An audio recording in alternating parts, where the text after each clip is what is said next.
Welcome to Mindful Moments. Nourish your mind on the go. This video uses AI narration to present our original book analysis.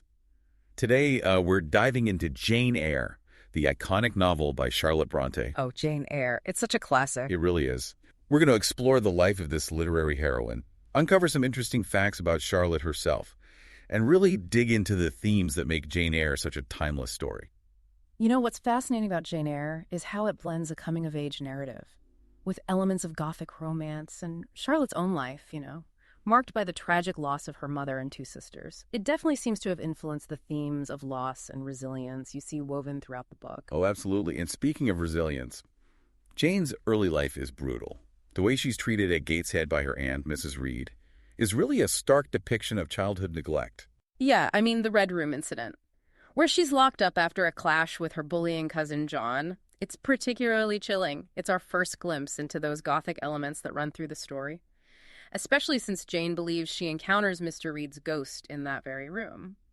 It sets a rather eerie tone right from the start. Then it's off to Lowood Institution, the charity school, which is hardly a step up in terms of Jane's well-being. The conditions there are really tough. Lowood is really Bronte's way of exposing the injustices of 19th century institutions. Scanty meals, cruel punishments by teachers like Miss Scatcherd, even a typhus outbreak. It paints a very grim picture of what life was like for many children. Yeah. But even in that harsh setting, Jane finds glimmers of hope and connection. Right.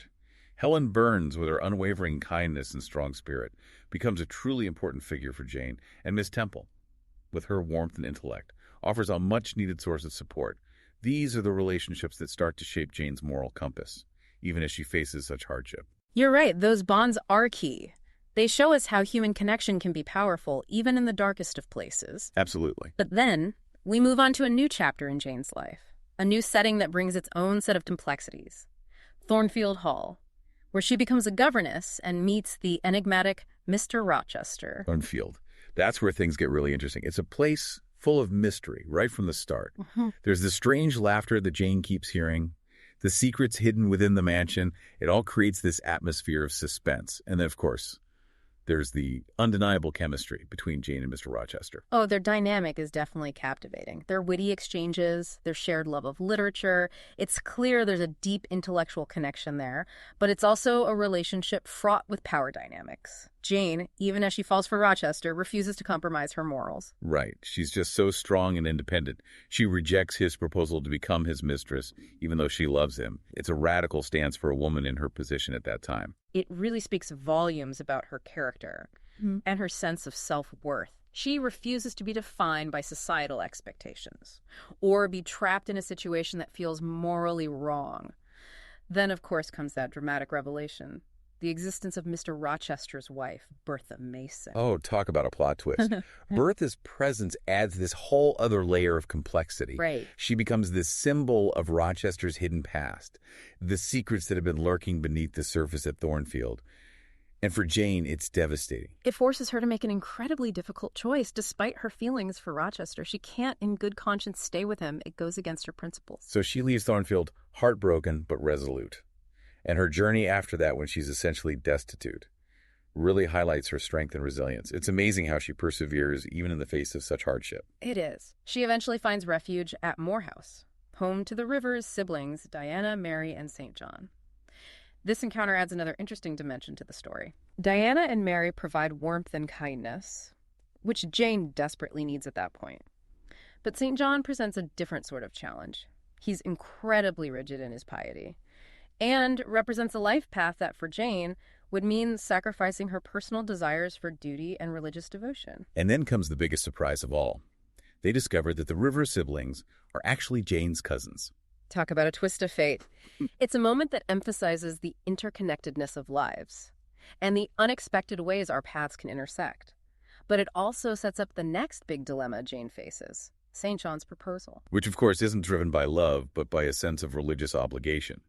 He wants Jane to be his missionary partner, to devote her life to his cause.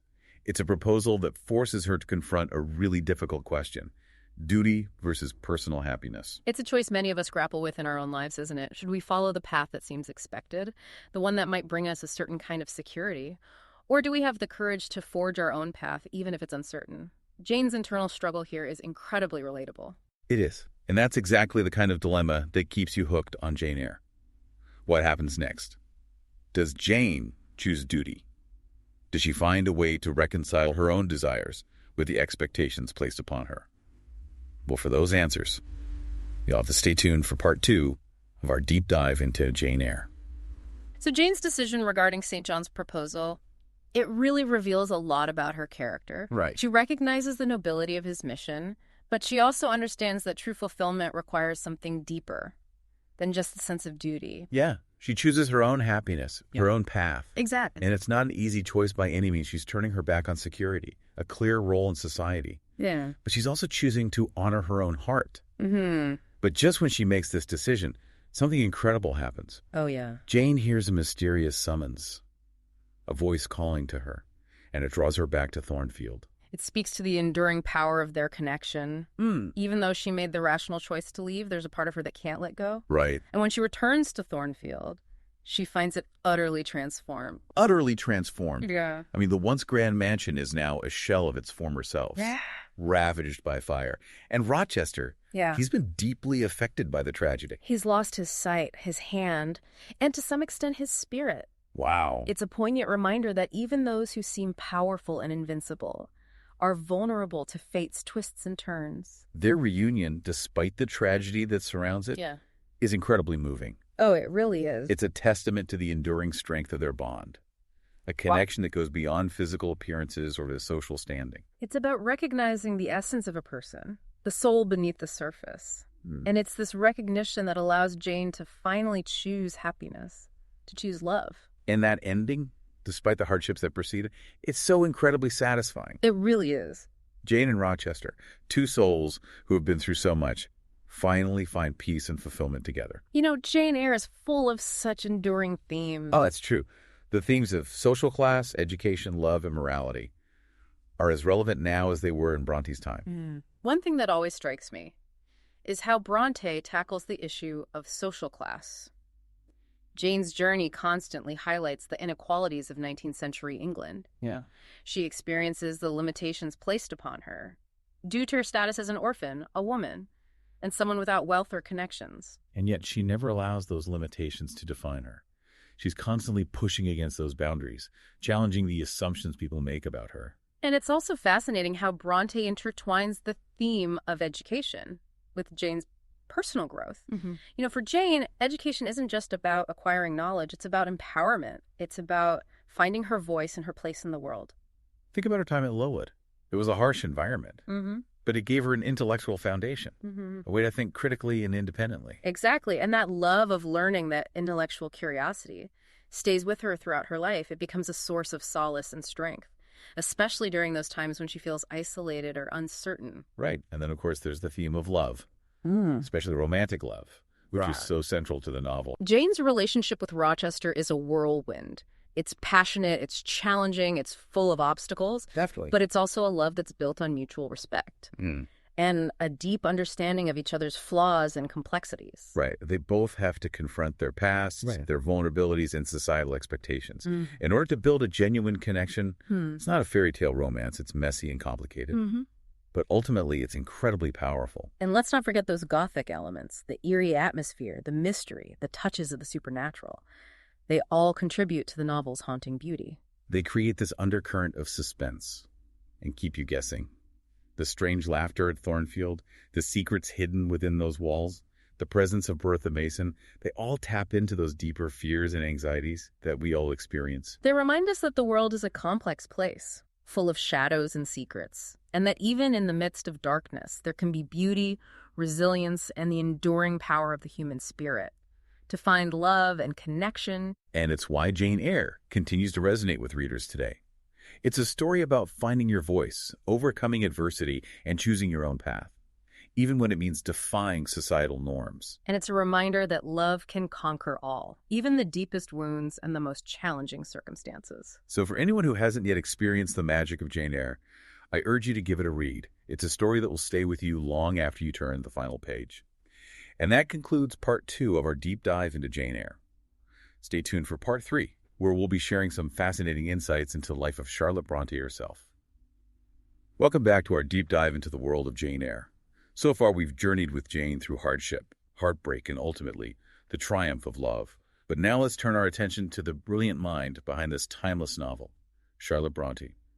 What can we learn about the woman who gave us such a captivating and complex heroine? Charlotte Bronte's life was as fascinating as any of her novels. She was born in 1816 in Yorkshire, England, and her life, like Jane's, was marked by both tragedy and resilience. I've heard that she and her siblings were quite the literary family. Tell me more about that. Absolutely.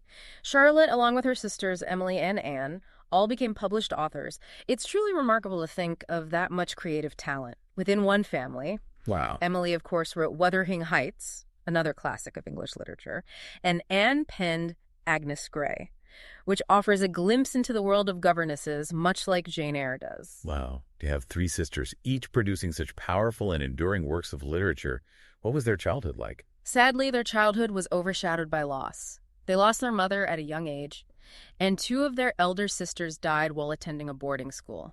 That was, by all accounts, quite harsh and unforgiving. Oh, wow. These experiences undoubtedly shaped their writing and their perspectives on life. It's heartbreaking to think of what they endured, but it also makes their accomplishments all the more impressive.